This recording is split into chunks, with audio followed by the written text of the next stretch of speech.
What's up, everybody? Welcome back to another episode of Local Legends. Today we are back with this guy. What's up? This is Marques Kincaid. Hi. Tell us about yourself a little bit, Marques. What do you do? So I am a producer. I've been producing music for over 15 years. Wait, what year is it? 22. Oh, coming up on 20. Since about 2003, 2004. I'm also a firefighter with the city of Dayton. Hey, man. And serving the community. Yeah, man. I was a network engineer prior to this job, and I always enjoyed like the technical aspect of electronics and things like that in general. Yeah.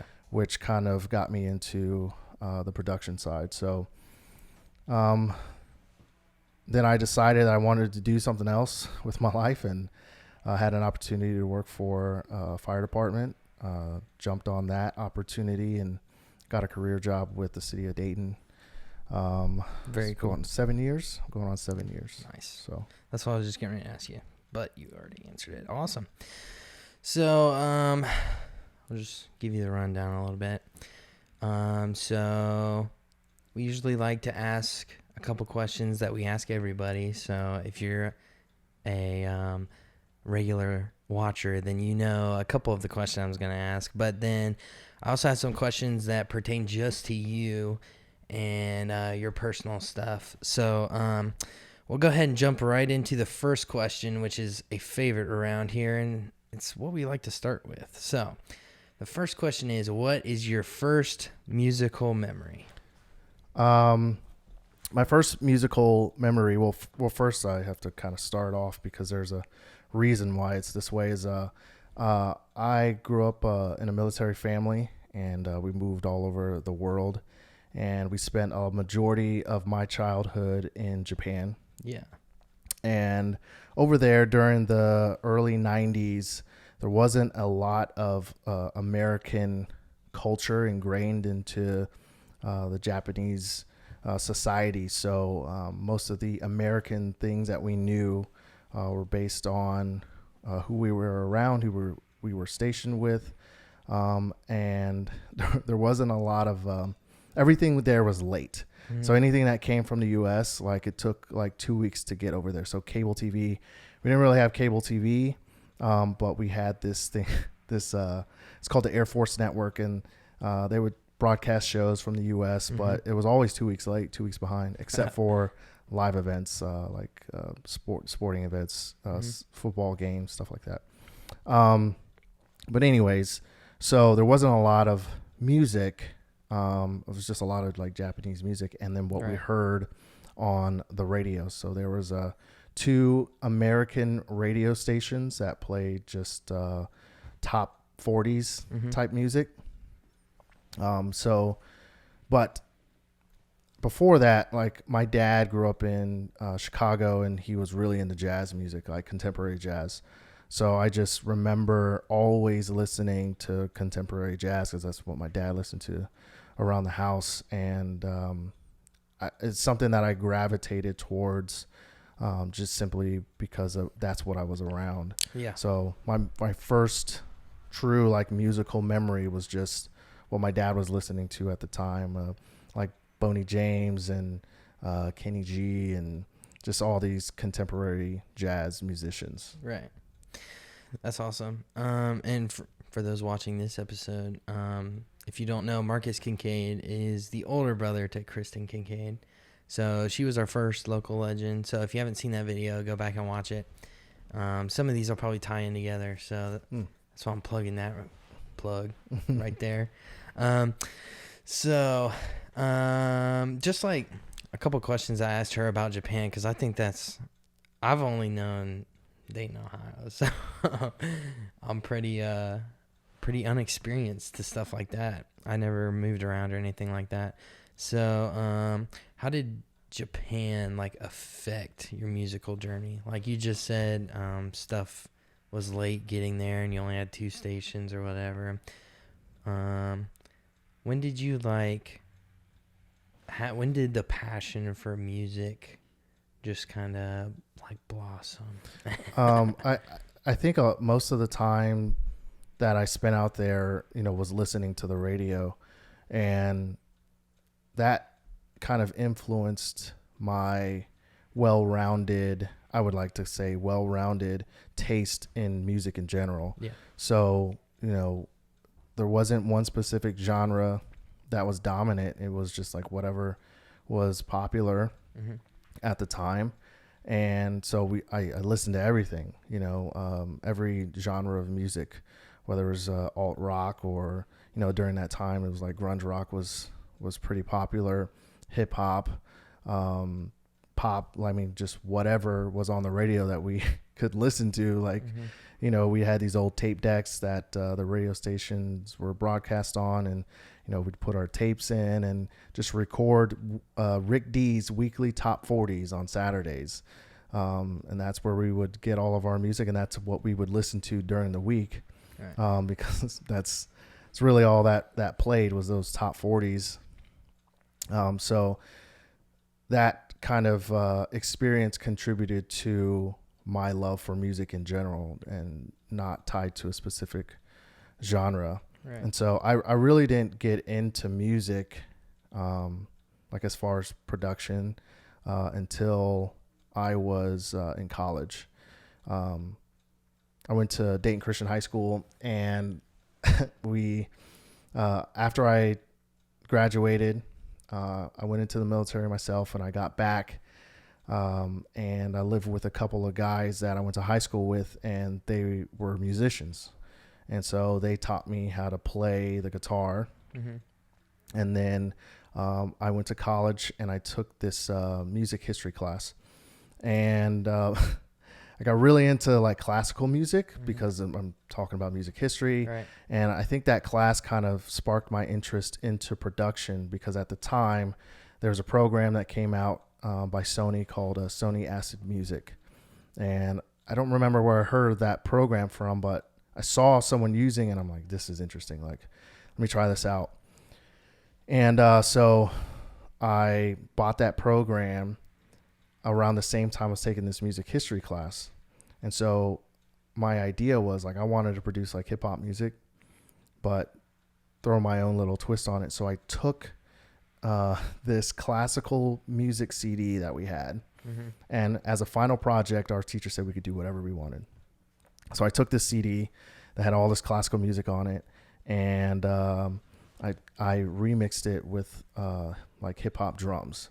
And so I was making like this epic cinematic hip hop beats with classical music, and I'd chop it up and sample all of these different elements from Beethoven or Mozart or whatever, and I'd put this hip hop beat to it, and I ended up getting an A in the class because like the teacher was like, I've never heard anything like this before. It's super creative. That's what I was doing back then. That was like my first experience with music production, was remixing Mozart. Yeah. So that's kind of what sparked that interest, was just learning about musical history, and then getting into that program at the same time. Really kind of set the tone for my production career. So when you first started, obviously, like we're living in the technological age, and everything seems like it's changing by the day. So like kind of walk us through like when you first started, like what was the cool hips, the gear and all that stuff, and then we'll kind of progress to what you use now and stuff. But yeah, it's a long history, right? In the production world, 20 years in technology, like 20 years ago, technology, if you try to compare, it's exactly. Night and day, man. It's crazy. But as far as like music production back then, it was all I think Pro Tools was around. Cakewalk, there was a program called Cakewalk, and then the Sony Acid stuff, and that the software side of things was really how I started. Right. And the first piece of hardware that I bought was called a Korg M3, and that was a full suite music production workstation with a touchscreen, and that was like my very first like big production purchase. And I remember like around that time YouTube was big, was just coming up, and there was an artist who was posting videos. His name was Ronald Jenkins, and that guy was crazy on the keys, and I just saw him playing, and I didn't know how to play the piano, but I'm like, I want to do that. Yeah. I want to be just like that guy, and that kind of inspired my purchase of the Korg M3, 88 key workstation. I had no idea what I was doing, but I saw that guy and I was like, this is what I want to do. Like, I want to try to learn how to play piano and go from there. So that was probably the coolest thing that I had owned, just because of the capability of that. Mm-hmm. And I have old videos that I'm really embarrassed to tell people to go watch. But if you're really interested, you can go watch that on my YouTube channel. But I set up a camera and I would just make videos around my production process and Right. the stuff that I would make. And some of it's weird and not relevant to the music that was going on at the time. I made what I liked, you know, and I've always done that, which kind of has not necessarily hurt me, you know, but maybe kind of squandered some opportunities, because I've had some people approach me about doing certain production things. I'm just like, no, I'm not the guy for it. Mm-hmm. Like, I probably could, Mm-hmm. but I didn't want to, you know. Yeah. So, and that's kind of how I've been my whole production career. Right. But the Korg M3, and then I bought the machine Mark I that came out in 2009. Yeah, 2009 is when the machine came out. And because I was contemplating between the MPC, because MPC has been huge for a long time, and I was strictly like a software guy, so I never got the MPC. Mm-hmm. I thought about it for a while, a couple years, but never jumped in. And then the machine came out, and that was what kind of inspired me to get into the hardware side. So it kind of married both the software and hardware side. Right. So then let's see. Then I've just been kind of a Native Instruments guy since then, just because I love that so much, the integration of hardware and software. Yeah. And you know, I've owned an MPC. I've owned a couple of synths. Man, I can't remember. So many.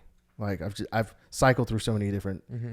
pieces of hardware over the years, but that's kind of led me to where I'm at now with my production choice is still Native Instrument stuff. And with that, like as far as I've known you, like six years or whatever, that's what you've always talked about when we talk about gear. And I know, like, when you first showed me your YouTube, I like gasped. I was like, bro, you're famous. I'm not famous. Yes, you are, bro. Marques has 71,000 subscribers on YouTube, 167 videos. And do you know your most liked video I think it's or most viewed video? I guess my most viewed video, I think, is a remix I did, maybe the Bee Gees, or I sampled something. It's a sampled video, Yeah, I think. I don't know what it is. I'm just scrolling through. You get thousands of views every video. Very impressive. Oh, man. Even and so impressive that others have taken notice. And Native Instruments send stuff out to you, don't they? You got the hookups. Well, so there's never been a time where I sought out any type of sponsorship from them. Like, I really, really liked how they integrated hardware and software, because I strictly pretty much came up on software. Right. So the ability to have some tactile feel with an instrument of some sort and still be able to incorporate that in my already established software workflow was important for me. And so over the years, like I've had no purpose of trying to like solicit any sponsors of any sort, but I think Native Instruments just had seen my love for their hardware and software, and that's just kind of a partnership that developed over the years of just being consistent using their products. And I've taught some of my videos are like teaching people how to do things with their software and hardware. So I think it just kind of made sense for them to create a partnership with me and a lot of other YouTube users out there that use their stuff. So yeah, it's worked out well, and it is nice. Yeah, it is nice when there's something new that comes out and they reach out to you. right. So I like that partnership. I hope it continues. Thanks, Mick. Love you. I'm just scrolling through. I was being nosy. Looks like the Barry White sampling Yeah. is like 426,000. Crazy. I love that video. Crazy. Go watch that video if you haven't seen it. Not only do you do YouTube, but you are also on Spotify, SoundCloud. Are you on Apple Music? Mm-hmm. Everything. Mm-hmm. How many EPs have you put out? I think I have 6. 6 EPs. I have 6. Any official albums, or are they all EPs? Yeah, they're all EPs. Like, you know, the definition of EP. So they're 4 to 5 songs. Right. I mean, I have thousands of songs that I haven't put out, but a lot of them are unfinished. Yeah. But just kind of, I'm sure every producer, beat maker out there has the same. Yeah. But just creating different bodies of work to put out. And, you know, that's kind of like just something that I don't even really push them. Like it's just a creative outlet. Like Yeah. I just want to make a full length feature of some sort, or an EP, and put it out there for people to listen to, because people keep asking like, hey, when are you gonna put out an album? I'm like, all right. Yeah. So let me put a body of work together. Right. And then we use your stuff in these videos, so Yeah. we appreciate you. Yeah. So You're welcome.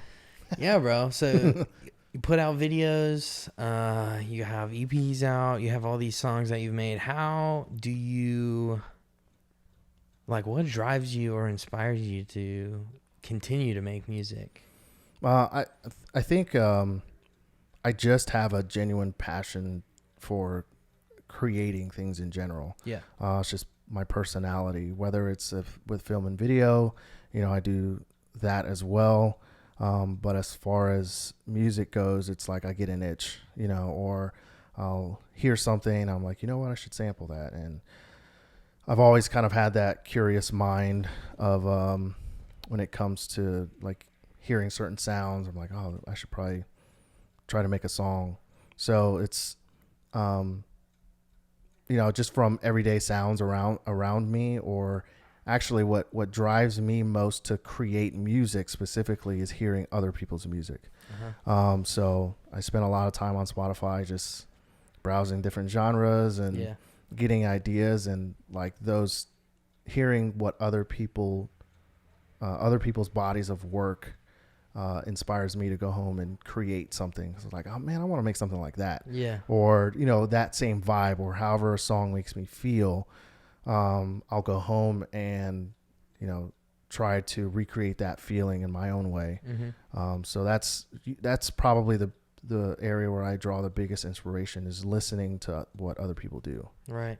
I just know you're so creative, and like, you can hear in your music that, you know, you can hear the time that you put into it and just everything that goes into it. And like your ears are just built different.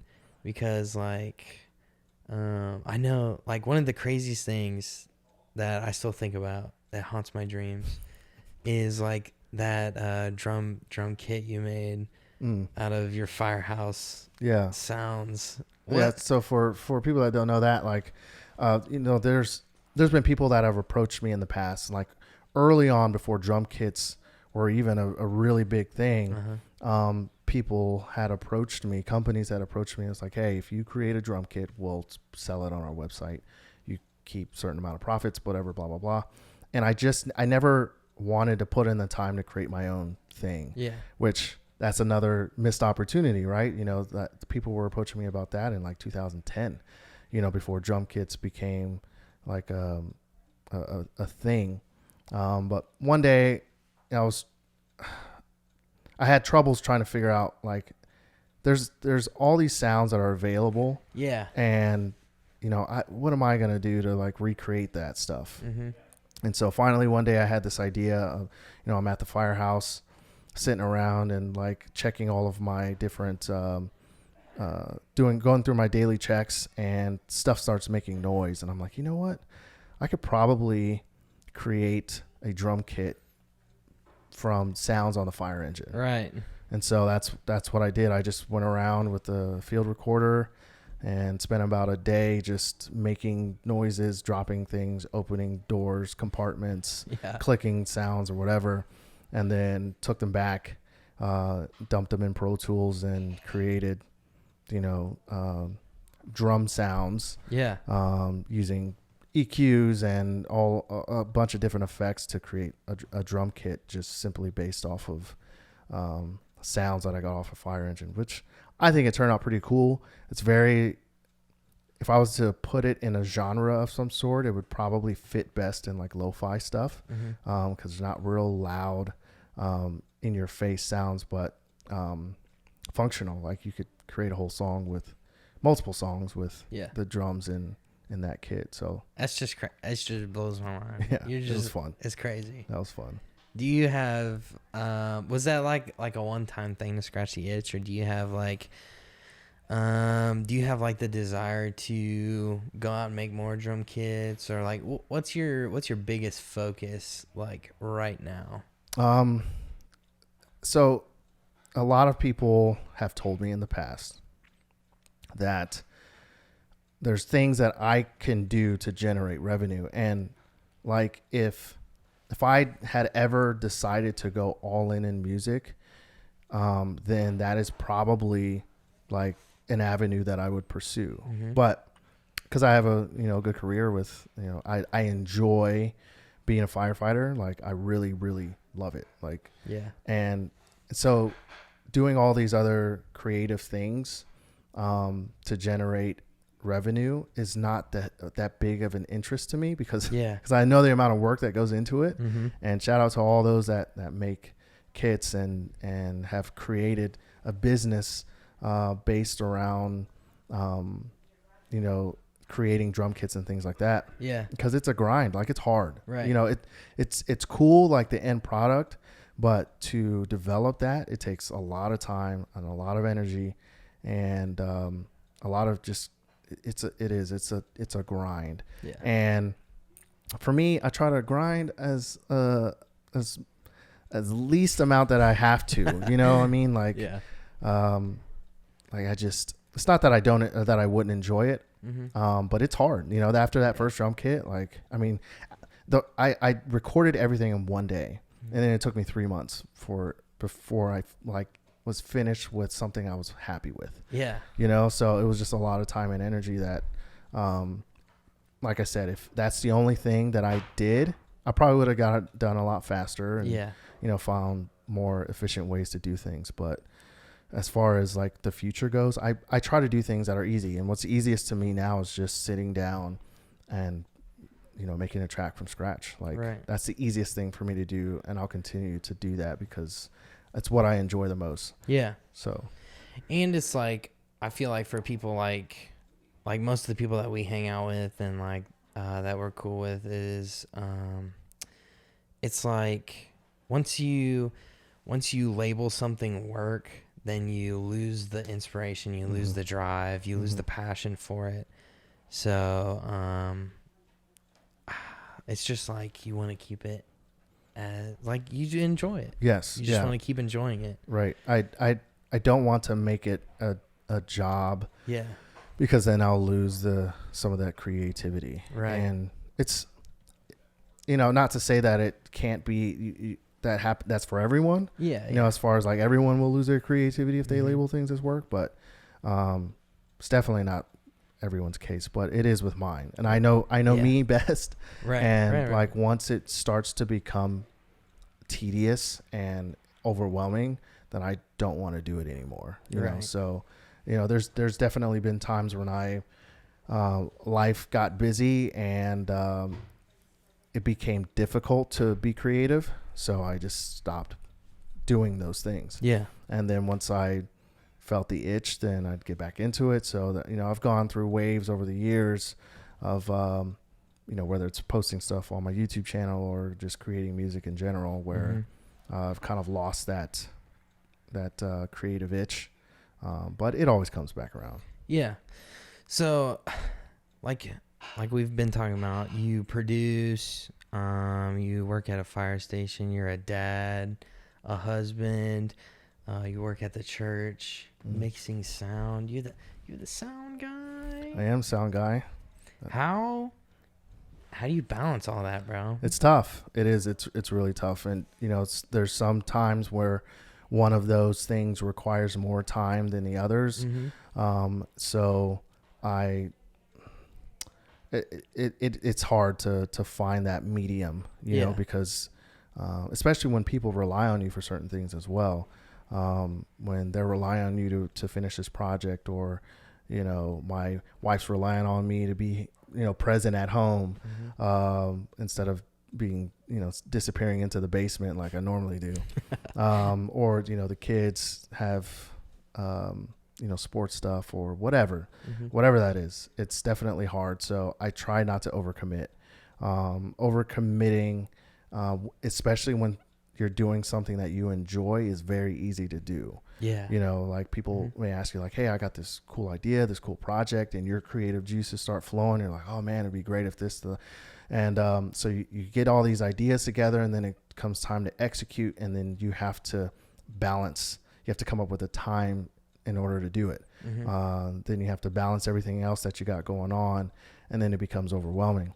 And for me, I'm the type of person where if things get overwhelming and I have like a bunch of stuff to do, instead of prioritizing and getting those things knocked out, I do nothing. Like it's so much that I can't do anything. Yeah, that's how I am. And then, you know, I'll wait till the last minute to do it all, and then grind, you know, for 3, 4, 5 days in a row to get all these things done in a timely manner. And then I'm worn out, right?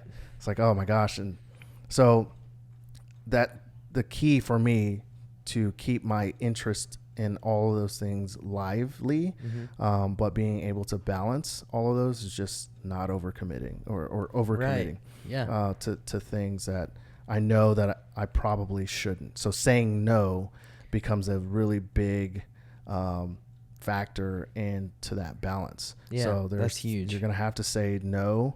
If you feel like you're overwhelmed with things, and someone, you know, comes to you with a project, it's something that you may have to turn down. You're going to have to say, no, I can't do it. Like, you know, and for me, a lot of people understand that. Like, if they ask me to do something, or they preface coming to me to do something like, hey, I know you're super busy, and so they know that I'm busy. Yeah. You know, it's not like I don't have anything else going on. Sometimes I have to say no, but when I say no, I always give them another option.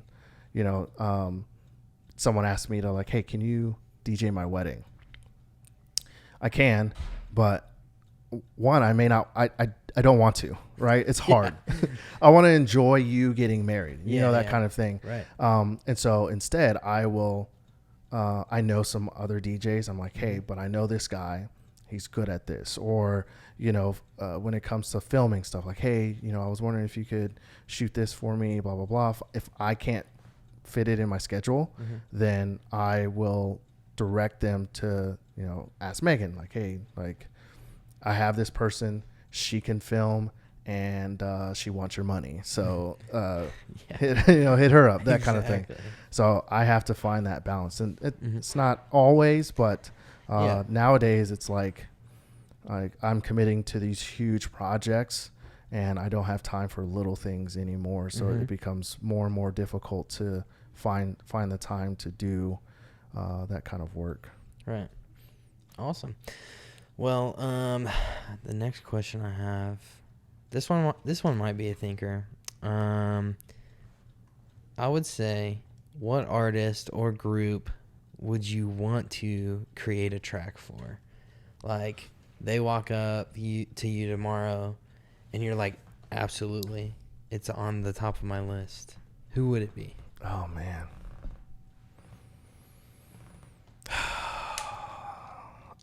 Because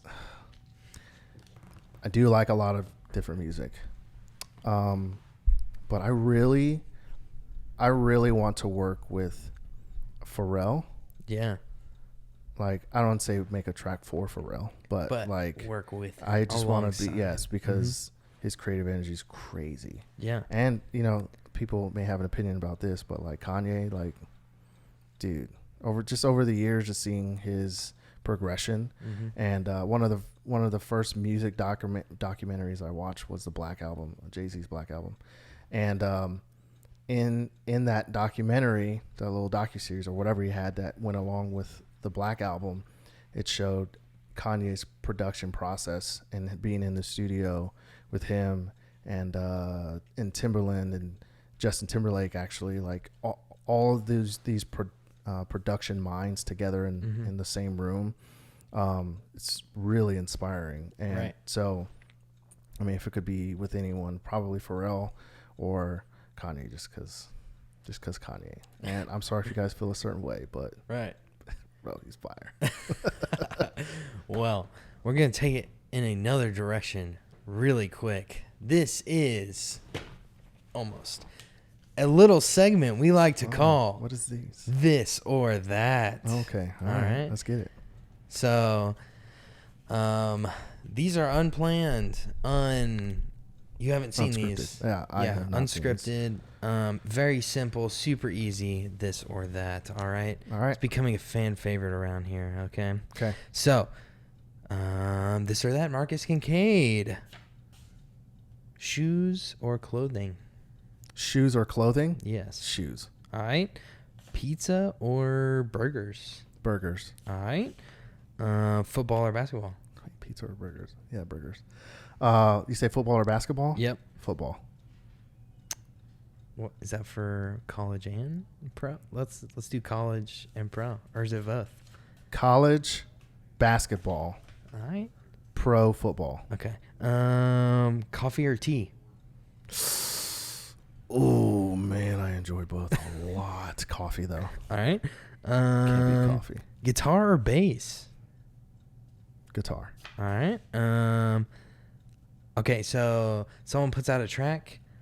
It's the live version or the studio version? Ooh, if it's hip hop, the studio version. If it's a band of some sort, if they have more than one person, I gotta have the live version. All right. And the last question, which is probably gonna be easy: Kanye or Drake? I don't know. That's tough. That is tough because Drake is. Oh my god. Let it fly. Let it fly. Kanye. All right. Well, this has been another episode of This or That. That hurt. Thank you for that playing. last one was. Ugh. All right. So, trying to get back on track. We have another fan favorite question we love to ask around here, and it's the hardest question of the night, usually for everyone. What are or who are the top 3 bands / artists or groups or whatever on your list as you sit on this couch today? I'm gonna say bands because we already talked about hip hop. Right. Y'all already know where I sit with that.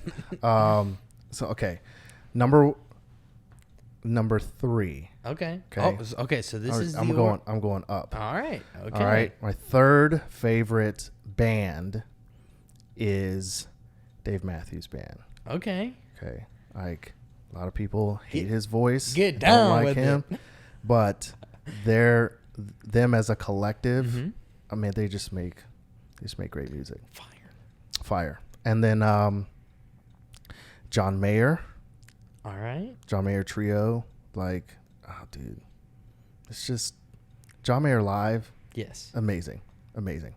And then my number one favorite band of all time is Incubus. Dang. They're the best. Easy for you, bro. Easy. You made it look easy. Easy. That question scares people, and you just made it look easy. All right, so all great bands. All great bands. We haven't had any bad bands come through, so I'm very proud of everyone.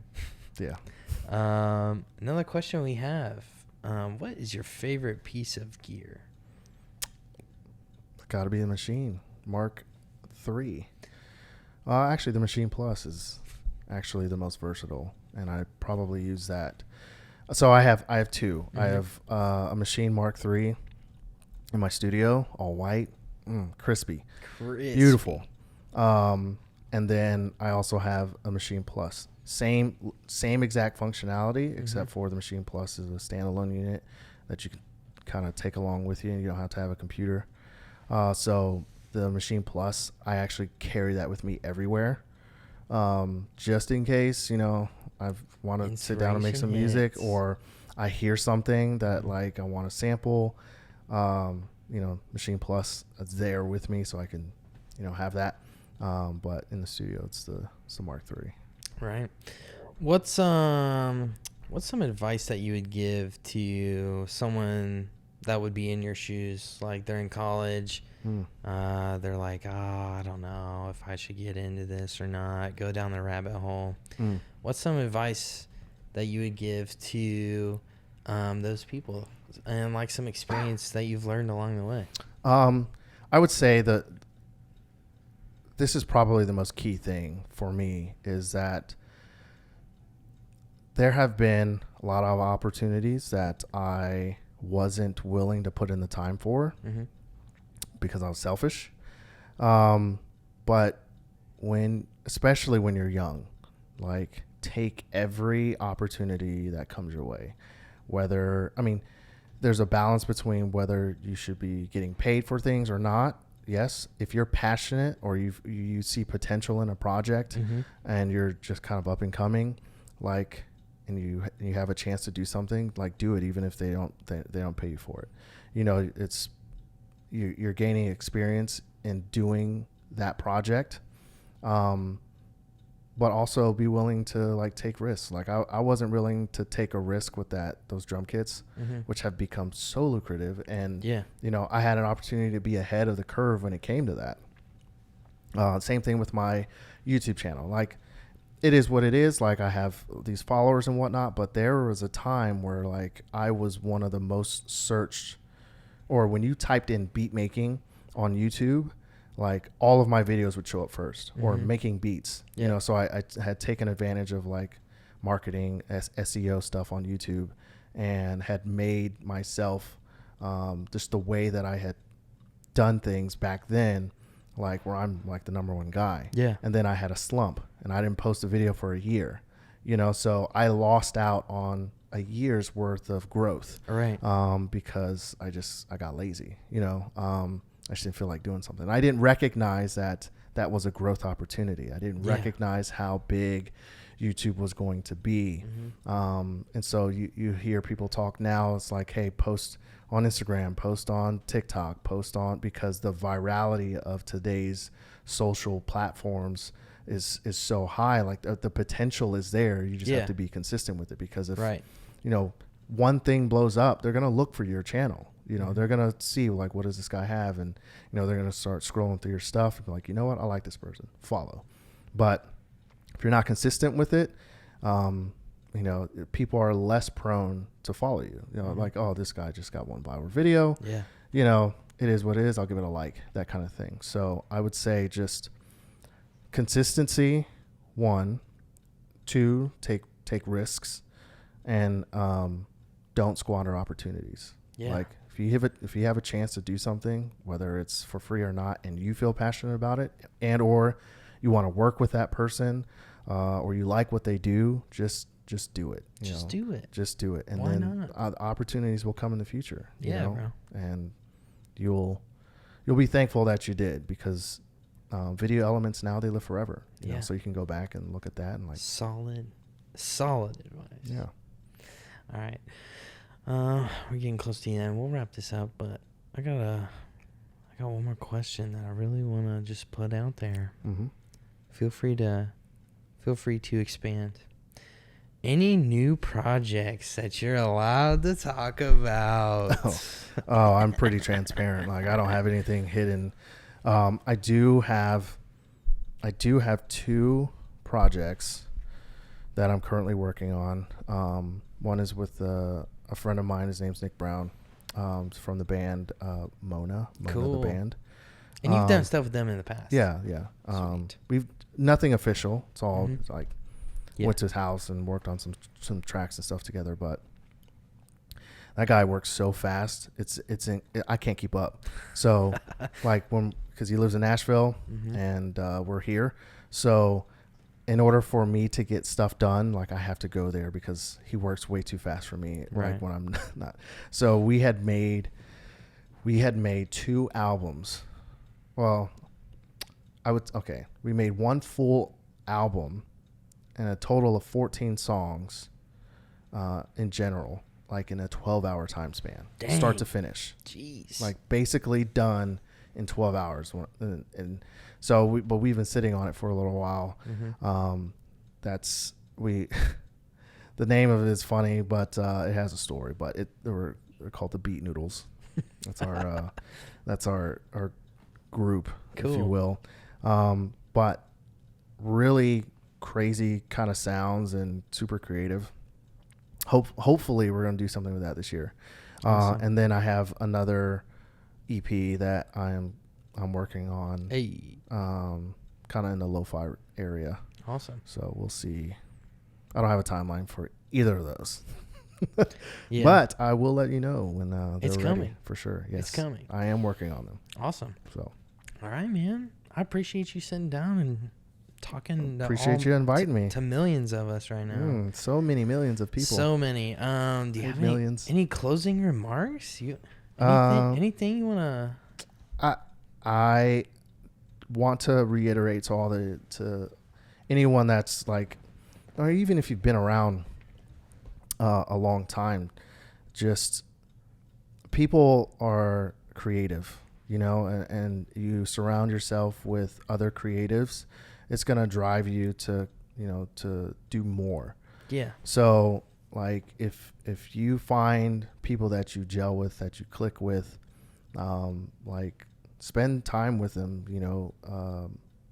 continue to create together, because that keeps that inspiration up. A lot of that helps with consistency. Yeah. Right. So you're not going to continue to do what you do if it's all you by yourself. Yeah. Right. So like that was kind of my downfall back then, is like I didn't work with anyone. Like I turned down all this stuff, and but the more that you work with people, the more that they inspire you to keep going.